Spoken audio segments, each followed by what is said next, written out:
Hello everyone. आपल्या YouTube चॅनलमध्ये पुन्हा एकदा सगळ्यांचं स्वागत आहे. आजच्या या व्हिडिओमध्ये जसं की मागच्या व्हिडिओ मी बनवला होता त्यामध्ये तुम्हाला MPSCची महाराष्ट्र इंजिनिअरिंग सर्व्हिसेस ही जी एक्झाम आहे, जी सिव्हिल इंजिनिअरिंगच्या स्टुडंटसाठी घेतली जाते, या एक्झामबद्दल पूर्ण डिटेल सांगितलं होतं. त्यामध्ये प्रिलिम्सचा सिलेबस काय असतो, त्यानंतर मेन्समध्ये डिस्क्रिप्टिव्ह एक्झाम आणि त्या डिस्क्रिप्टिव्हचा सिलेबस काय असतो, पेपर 1 आणि पेपर 2 यांचं स्ट्रक्चर एक्झाममध्ये कसं असतं, किती क्वेश्चन येतात, त्यापैकी तुम्हाला किती क्वेश्चन हे अटेम्प्ट करायचे असतात, आणि त्यानंतर इंटरव्ह्यू स्टेज. या तिघही स्टेजबद्दल मी मागच्या व्हिडिओमध्ये पूर्णपणे माहिती दिलेली होती. जर कोणी तो व्हिडिओ बघितला नसेल तर त्याची लिंक डिस्क्रिप्शनमध्ये तुम्हाला दिलेली आहे. मागचा व्हिडिओ नक्की बघायचा आहे. आणि मागच्या व्हिडिओत सांगितल्याप्रमाणे आणि बऱ्याच विद्यार्थ्यांनी कमेंटमध्ये सांगितल्याप्रमाणे की सर, आता जर आम्हाला MPSC साठीच्या MESचं प्रिपरेशन जर करायचं असेल तर यासाठी आम्ही नक्की सोर्सेस कोणते यूज करावे, मटेरियल कोणतं यूज करावं, जेणेकरून आमचा अभ्यास हा सुरळीतरित्या पूर्ण होईल आणि वेळेत पूर्ण होईल. म्हणून मी आजचा हा व्हिडिओ बनवत आहे. आजच्या या व्हिडिओमध्ये आपण हेच डिस्कस करणार आहोत. प्रिलिमसाठी तुम्हाला कोणते बुक्स यूज करायचे आहेत, मेन्ससाठी नोट्स किंवा बुक्स कोणते यूज करायचे आहे, क्वेश्चन प्रॅक्टिस न्यूमेरिकल प्रॅक्टिससाठी कुठले बुक्स आणि कुठले क्वेश्चन्स यूज करायचे आहे, याबद्दल आज आपण बोलणार आहोत. So let start. व्हिडिओला सुरुवात करूया. सो MPSC प्रिपरेशन सोर्सेसमध्ये सगळ्यात पहिला पॉईंट आहे MES प्रिलिम्स. प्रिलिम्ससाठी तुम्हाला कोणते बुक्स यूज करायचे, आणि अजून एक गोष्ट, हे जे बुक्स आहेत, ज्या विद्यार्थ्यांनी प्रिलिम्सचा अभ्यास केलेला आहे, प्रिलिम्स चांगल्या प्रकारे काढलेले आहे, त्यांच्याशी डिस्कशन करून, ज्यांचे मार्क्स चांगलेले आलेले आहेत त्यांच्याशी डिस्कशन करून हे सोर्सेस मी सांगत आहे.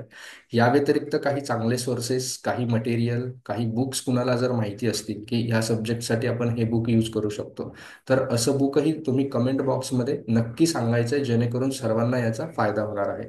आणि व्हिडिओच्या शेवटी अजून एक गोष्ट आहे जी इम्पॉर्टंट आहे, मी तुम्हाला ती सांगणार आहे. सो MES प्रिलिमसाठी जे सब्जेक्ट असतात, सिलेबस तुम्हाला माहिती आहे: polity, economics, science, geography, history of India and history of Maharashtra, current affairs म्हणजे GS, जनरल नॉलेज. सो पॉलिटीसाठी तुम्ही रंजन कोळंबे यांचं बुक यूज करू शकता. इकॉनॉमिक्ससाठी देखील रंजन कोळंबे यांचंच बुक यूज करू शकता. रंजन कोळंबे सर क्लास देखील घेतात, त्यांचे क्लास देखील तुम्ही रेफर करू शकता. सायन्ससाठी सचिन भस्के सरांचं बुक आणि त्यांचे क्लासेस पण आहेत, भस्के सरांचे क्लासेस रेफर करू शकता. बऱ्याच जणांना क्लासेसमधनं GS करायला म्हणजे काय होतं की ते थिअरी टाईप आहे, त्यामुळे क्लासेसपेक्षा सर बुक्स आम्हाला सांगा असं बऱ्याच जणांचं म्हणणं असतं. म्हणून मी तुम्हाला बुक्सचे नावं सांगतोय. सायन्ससाठी सचिन भस्के सरांचं बुक यूज करायचं आहे. जॉग्राफीसाठी AB सावडी म्हणून सर आहेत, त्यांचं बुक यूज करायचं आहे. आणि क्लास जर करायचा असेल कुणाला तर अवधूत कल्याणे म्हणून सर आहेत, तुम्हाला युट्यूबवरती देखील मिळून जाईल, आणि त्यांचं स्वतःचं ऍप्लिकेशन देखील आहे. जॉग्राफीसाठी क्लास जर म्हणाल तर अवधूत कल्याणे सरांचा क्लास आणि बुक, ते नोट्स पण प्रोव्हाइड करतात, त्यांच्या नोट्स रेफर केला तरी चालेल. किंवा जर बुकच हवं असेल कुणाला तर AB सावडी म्हणून सर आहेत, यांचं तुम्ही बुक यूज करू शकता. हिस्ट्री ऑफ इंडिया, इंडियाच्या हिस्ट्रीसाठी तुम्ही समाधान महाजन यांचं बुक रेफर करू शकतात. महाराष्ट्राच्या हिस्ट्रीसाठी तुम्ही SS गाठाल म्हणून सर आहेत, यांचं देखील बुक तुम्ही यूज करू शकतात महाराष्ट्राच्या हिस्ट्रीसाठी. त्यानंतर करंट अफेअरसाठी तुम्ही सिम्प्लिफाईड यांचं एक इयरबुक येतं, हे इयरबुक तुम्ही करंट अफेअरसाठी रेफर करा. किंवा मग पृथ्वी परिक्रमा नावाचं देखील एक इयरबुक देखील येतं. किंवा त्यांचं 6 महिन्याचं देखील काय होतं, 6 महिन्यांनी देखील एक बुकलेट प्रसिद्ध होतं. तुम्ही कोणतंही रेफर करू शकता, इयरबुक रेफर करा, किंवा जे दर 6 महिन्यांनी पृथ्वी परिक्रमा नावाचं जे बुकलेट आहे ते प्रसिद्ध होत असतं त्यांचं. करंट अफेअर्ससाठी तुम्ही ही गोष्ट काय करू शकता, यूज करू शकता. तुम्हाला प्रिपरेशन स्टार्ट करायचं असेल तर आजपासून प्रिपरेशन स्टार्ट करायचे. तुमचे सोर्सेस, अगोदर जे काही मटेरियल आहे हे मटेरियल गोळा करा. एकदा तुम्ही ह्या सगळ्यांची रिडिंग करा. काय होईल, सुरुवातीला समजण्यासाठी थोडी अडचण येईल. बऱ्याच जणांचं जे काही तुमचं GS असतं ते खूप मागे पडलेलं असतं. रोज 3 तास 4 तास रिडिंग द्यायला चालू करा, आणि ही रिडिंग करत एकदा रिडिंग पूर्ण संपवा. नंतर दुसऱ्यांदा परत रिडिंग करा, आणि नंतर त्याचे क्वेश्चन सॉल्व्ह करायला स्टार्ट करा. अगोदर काय करायचंय तुम्हाला, अगोदर हे जे बुक्स मी सांगितले हे बुक्स एकतर गोळा करायचे आहेत, PDF जर मिळाल्या कुठे तर त्या PDFचे झेरॉक्स काढायचे आहेत. क्लासेस रेफर करायचे असतील तर तुम्ही क्लासेस देखील रेफर करू शकतात, क्लासेसचे नावं तुम्हाला सांगितलेले आहेत.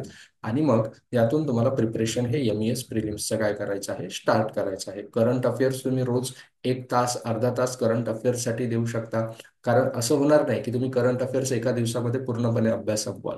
तुम्हाला करंट अफेअर्स हे डेली करायचंच आहे, बरोबर की नाही? सो करंट अफेअर्स हे तुम्हाला रोज अर्धा तास एक तास, त्यासाठी सांगितलं तुम्हाला सिम्प्लिफाईडचं एक इयरबुक येतं किंवा पृथ्वी परिक्रमा नावाचं इयरबुक किंवा मागच्या 6 महिन्यांचं बुकलेट तुम्हाला मिळून जाईल. ते तुम्ही काय करायचं आहे, घ्यायचं आहे आणि त्याच्यातून प्रिपरेशन हे स्टार्ट करायचं आहे.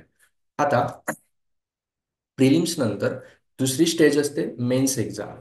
आणि ह्या मेन्स एक्झामसाठी अनेक सोर्सेस हे मार्केटमध्ये अवेलेबल आहे, बरोबर. सगळ्यात पहिली गोष्ट म्हणजे मेन्ससाठी सर रेफरन्स बुक यूज करायचे का? रेफरन्स बुक तुम्ही यूज करू शकता जर तुमच्याकडे मोर दॅन सफिशियंट टाइम असेल तर. बट तुम्हाला मेन्ससाठी जर प्रिपेअर करायचं आहे आणि तुम्ही जर रेफरन्स बुक यूज करायला गेले तर याच्यातून एक प्रॉब्लेम काय होतो की आपल्याला कंटेंट गोळा करेपर्यंत किंवा आपल्या नोट्स प्रिपेअर होईपर्यंत तुमची मेन्स एक्झाम ही येऊन लागते. आणि त्यामुळे काय होतं, मेन्स एक्झाम येऊन लागते, आपले काही बरेचसे सब्जेक्ट हे बाकी राहून जातात. रेफरन्स बुक हे बेस्ट आहे, सगळ्यात बेस्ट सोर्स हा रेफरन्स बुक्स आहे.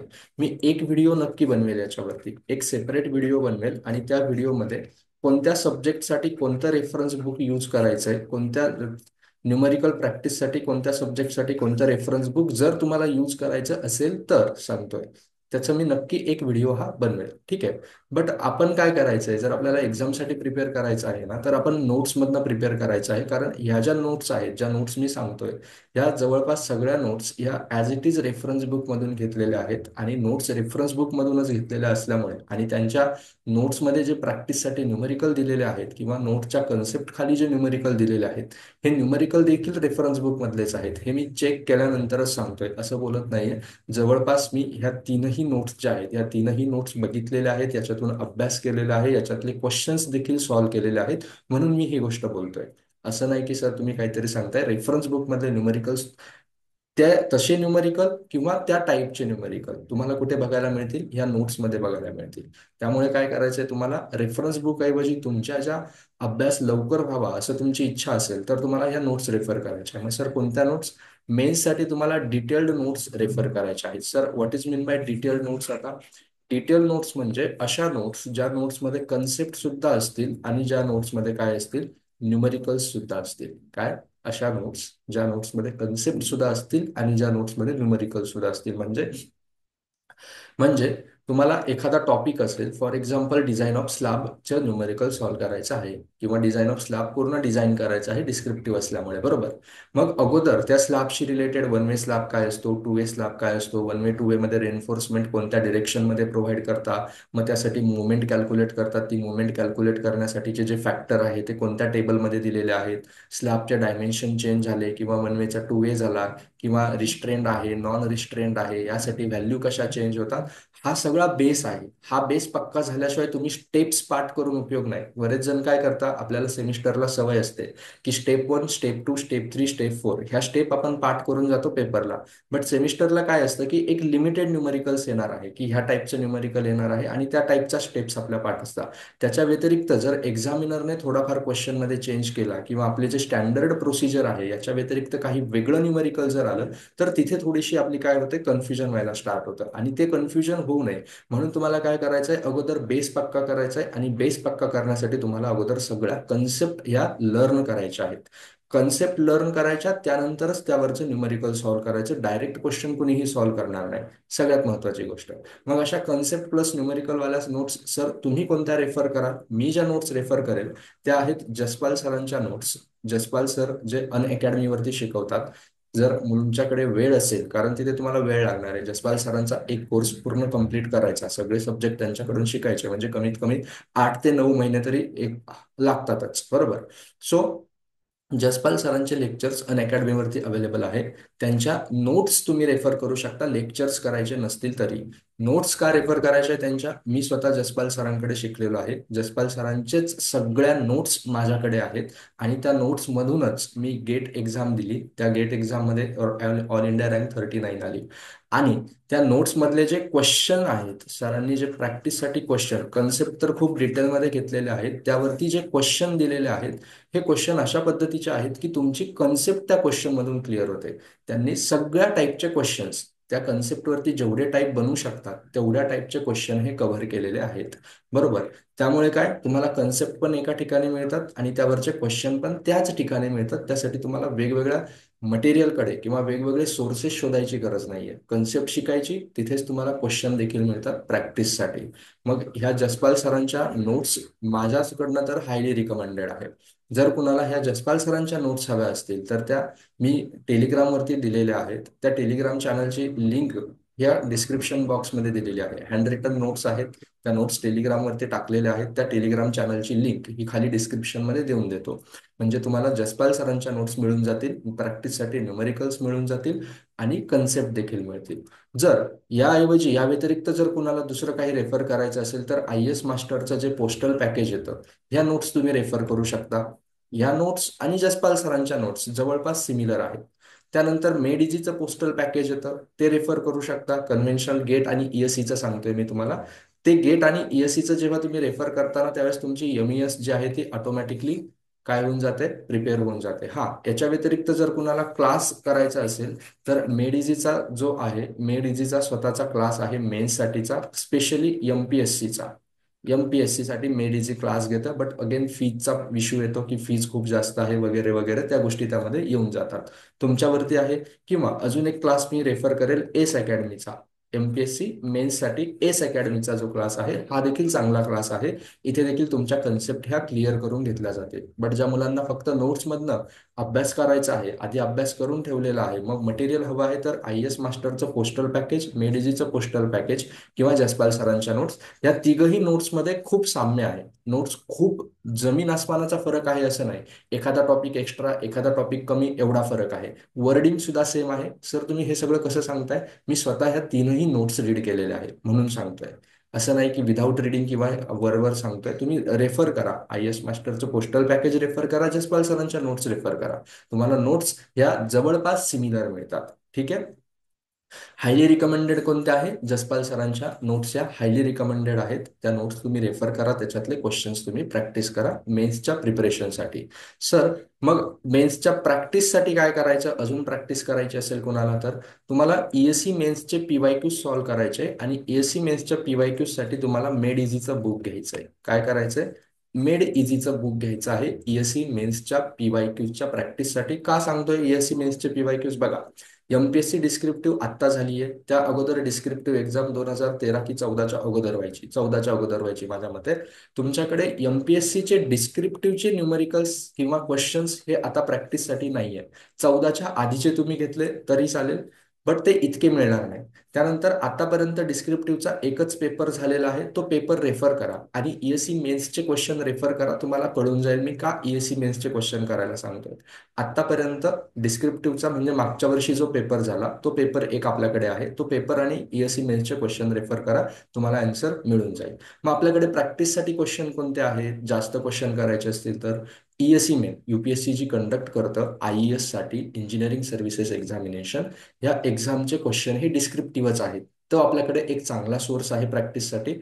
Second source SSC JEE मेन्सचे PYQs. आता SSC JEE देखील आता ऑब्जेक्टिव्ह झालेली आहे मागच्या 2 वर्षापासून. बट त्या अगोदर SSC JEE ही जी एक्झाम होती ही काय होती? तुमची डिस्क्रिप्टिव्ह होती. म्हणून SSC JEE जे अगोदरचे डिस्क्रिप्टिव्हचे क्वेश्चन्स आहेत ते तर अगदी सिमिलर वाटतात MPSC मेन्सच्या क्वेश्चन सारखे. लेवल दोघांची जवळपास सारखी असेल. म्हणून तुम्हाला काय करायचंय? SSC JEE चे मेन्सचे जे PYQs आहेत हे SSC JEE चे मेन्सचे PYQs देखील तुम्हाला काय करायचे आहेत? सॉल्व्ह करायचे आहेत प्रॅक्टिससाठी. ते करून झालं, सपोज हे दोन्ही PYQs तुमचे करून झाले, तर मेड इझीचं एक कन्व्हेन्शनल प्रॅक्टिस बुक येतं, त्याला वर्कबुक देखील म्हणतात. या वर्कबुकमध्ये काय आहे? मेड इझीच्या कन्व्हेन्शनल प्रॅक्टिस बुकमध्ये तुम्हाला नंबर ऑफ क्वेश्चन्स आणि न्यूमेरिकल्स दिलेले आहेत, अगेन डिस्क्रिप्टिव्हचे. हे तुम्ही एक्स्ट्रा कन्सेप्ट क्लिअर करण्यासाठी हे थोडे डिफिकल्ट आहेत. या वर्कबुकमध्ये जे न्यूमेरिकल्स आहेत हे थोडे डिफिकल्टी लेवल त्यांची मेन्स ESE आणि SSC JEE पेक्षा एक स्तर वरती आहे. बट आपल्याला जर 100% प्रिपेअर करायचं असेल, 100% प्रिपेअर करायचं असेल तर आपल्याला एक लेवलवरती जावंच लागणार आहे. म्हणून तुम्ही प्रॅक्टिससाठी हे कन्व्हेन्शनल प्रॅक्टिस बुक देखील काय करू शकतात? यूज करू शकतात. सो मी तुम्हाला सगळे सोर्सेस सांगितलेले आहेत आणि ऍडचं म्हणा, ऍड अजून आलेली नाहीये, बट 2024ची रिवाइज्ड ऍड आलेली आहे. त्या रिवाइज्ड ऍडमध्ये पीडब्ल्यूडीच्या जागा ऍड नाही झाल्या. म्हणजे ज्या 28 आणि 86 जागा ज्या आहेत AEE आणि AE1च्या, ह्या 2025 मध्ये ऍड होण्याचे चान्सेस खूप जास्त आहेत. त्या 2025च्या ऍड मध्ये येतील. म्हणून ही एक चांगली संधी आहे सगळ्यांना प्रिपेअर करण्याची. म्हणून सगळ्यांनी मी जे सोर्सेस सांगितले आहेत ते सोर्सेस यूज करायचे. आता सर, सपोज कोणी मला जर विचारलं असतं, सर तुम्ही प्रिपेअर करत असता तर या एक्झामसाठी तुम्ही कोणते सोर्सेस यूज केले असते, मी हेच सोर्सेस यूज केले असते, नवे नवे. तुम्हाला हेच सांगतोय की या एक्झामसाठी मी देखील प्रिपेअर करणार आहे. AEE आणि AE1 च्या पोस्ट आहेत, सगळ्यांना माहिती आहे. सो काय करायचं आहे आपल्याला, हे जे सोर्सेस आहेत हे सोर्सेस मी यूज करणार आहे. जसपाल सरांच्या ज्या नोट्स आहेत त्या नोट्स माझ्याकडे आहेत, मी त्या नोट्समधनं प्रिपेअर करणार आहे. नोट्स ऑलरेडी बनलेले आहेत, त्यामुळे त्याच्यावरचे कन्व्हेन्शनल क्वेश्चनची प्रॅक्टिस करणार आहेत. ह्या गोष्टी इथून पुढे चालू होतील. प्रिलिम्स मी अभ्यास केलेला नव्हता प्रिलिम्सचा, ह्या बुक्समधनं, कारण मला नेहमी बुक्समधनं अभ्यास करायला आवडतो रॅदर दॅन क्लासेस. कन्सेप्ट समजून घ्यायला आवडतात. म्हणून जर कुणाला काहीही डाऊट असेल की सर अभ्यास कसा करायचा, कुठून करायचा, ह्या सगळ्यांचं प्लॅनिंग कसं करू, कोणत्या कशासाठी किती वेळ देऊ, प्रिलिम्ससाठी किती वेळ देऊ, मेन्ससाठी किती वेळ देऊ, तर नक्की कमेंटमध्ये करा, किंवा खाली मी इंस्टाग्रामची लिंक देतो, इंस्टाग्रामवरती DM करा. आपण 1 to 1 बोलू, आपण सोबत अभ्यासाचं प्लॅनिंग करू, आणि ह्या एक्झामसाठी काय करायचं आहे आपल्याला प्रिपरेशन करायचं आहे. सोर्सेस मी जर प्रिपेअर करत असतो तर मी हेच सोर्सेस यूज केले असते, आणि मी प्रेफर केले असत्या जसपाल सरांच्या नोट्स आणि हे पोस्टल पॅकेज मधले न्यूमरिकल्स मी सॉल्व्ह केले असते, आणि प्रॅक्टिससाठी एवढे क्वेश्चन्स मी सॉल्व्ह केले असते जे करणारे आहे. ठीक आहे. सो व्हिडिओ आवडला असेल, सोर्सेस या व्यतिरिक्त अजून कुणाला जर बेटर वाटत असेल, आपल्याला असं नाही की हेच सोर्सेस यूज करायचे किंवा मी जे सांगितलं तेच एकदम परफेक्ट आहे. या व्यतिरिक्त तुम्हाला जर वाटत असेल की नाही, असे अशा अकॅडमीचे क्लासेस चांगले आहेत, किंवा असे असे बुक्स चांगले आहेत, किंवा सर याच्याऐवजी हे बुक्स यूज आम्ही केलं आहे, कारण बऱ्याच जणांचा एक्सपिरियन्स हा जास्त असतो, सर याच्याऐवजी आम्ही हे बुक्स यूज केलं आहे, हे बुक देखील चांगलं आहे, तर ते देखील कमेंट बॉक्समध्ये प्लीज सांगा. म्हणजे काय होईल की बाकीच्या मुलांना त्याचा नक्की ॲडव्हान्टेज मिळेल. ओके. सो आजच्या व्हिडिओमध्ये एवढंच. जे कोणी MPSC मेन्स MES साठी प्रिपेअर करताय त्यांच्यासोबत हा व्हिडिओ शेअर करा. व्हिडिओ आवडला असेल व्हिडिओला लाईक करा, चॅनलला सबस्क्राईब करा. भेटूया पुढच्या व्हिडिओमध्ये. पुढचा व्हिडिओ कोणता बनवायचा हे देखील कमेंटमध्ये सांगा. तोपर्यंत थँक्यू सो मच.